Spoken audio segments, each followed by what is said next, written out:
ইলিশের উৎপাদন বৃদ্ধি ও সংরক্ষণের লক্ষ্যে সচেতনতা কার্যক্রমের অংশ হিসেবে মুন্সিগঞ্জে চলছে জাটকা সংরক্ষণ সপ্তাহ। মুন্সিগঞ্জের মেঘনা নদীর পাড় থেকে বিস্তারিত জানাচ্ছেন প্রতিনিধি ভবতোষ চৌধুরী নূপুর। নূপুর, জাটকা রক্ষায় কি কি কার্যক্রম রয়েছে থাকছে এই জাটকা সংরক্ষণ সপ্তাহে, একটু বিস্তারিত বলবেন। আর জেলেদের প্রতিক্রিয়াটা আসলে কি, যেহেতু সেখানে আছেন, আমাদের একটু বিস্তারিত জানাবেন। তানিয়া, জাটকা ধরা থামায় যদি সাগর ইলিশ ভরবে সাগর নদী, এই প্রতিপাদ্য বিষয় নিয়ে কিন্তু এবার জাটকা সংরক্ষণ সপ্তাহ পালন হচ্ছে। তো গতকাল কিন্তু মুন্সিগঞ্জে এই উপলক্ষে একটি আলোচনা সভা ও একটি র্যালি অনুষ্ঠিত হয়েছে।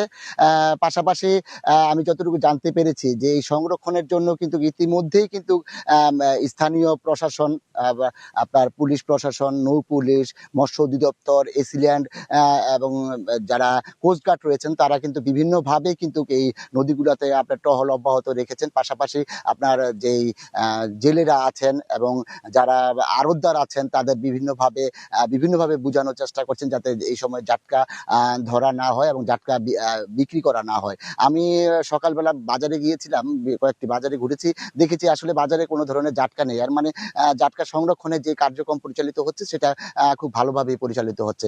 আমি আছি মেঘনার পাড়, দেখছেন যে আসলে এই মেঘনার নদীটি চাঁদপুরের সাথে সম্পৃক্ত। আমাদের মুন্সিগঞ্জ কিন্তু ইলিশের অভয়ারণ্য নয়, তারপরেও কিন্তু এই চাঁদপুরের সাথে সম্পৃক্ত বিধায় আমাদের মেঘনা এবং পদ্মা নদীতে কিন্তু প্রতিনিয়তই কিন্তু এইসব টহল অব্যাহত থাকে এবং জাটকা যে নিধন সপ্তাহ সেটা পালন হয়ে থাকে।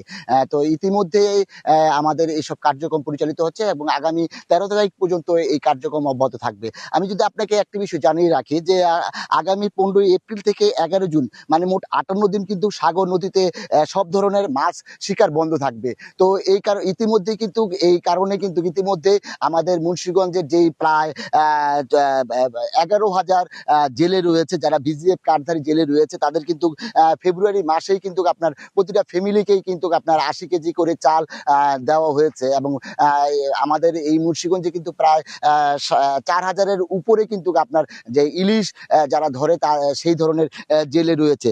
আসলে এরকমই একটি পরিস্থিতি আমাদের মুন্সিগঞ্জে রয়েছে। আমি যদি আপনাকে বলে রাখি যে গতকাল থেকে আজ পর্যন্ত প্রশাসনিকভাবে কোনো ধরনের জাটকা যারা নিধন করে বা জাটকা যারা ধরে এই ধরনের কোনো ধরনের জেলে বা কোনো ধরনের জরিমানা কিন্তু এখন পর্যন্ত করা হয়নি। মোটামুটিভাবে আমি বলতে পারি যে আজকে পর্যন্ত কিন্তু আপনার মোটামুটিভাবে আমাদের এখানে যে জাটকা সংরক্ষণ যে সপ্তাহ পরিচালিত চলছে, তারা কিন্তু যে স্থানীয় কর্মকর্তা রয়েছে তারা খুব সুন্দরভাবে পরিচালনা করছেন এবং এখন পর্যন্ত কোনো ধরনের আপনার এই জরিমানা, জেল জরিমানা বা কোনো জেলেকে হয়রানি এই ধরনের কোনো কিছু ঘটেনি এবং জেলেদের ইতিমধ্যেই যে বিজিএফ কার্ডের মাধ্যমে কিন্তু আপনার চাল বরাদ্দ দেওয়া হয়েছে।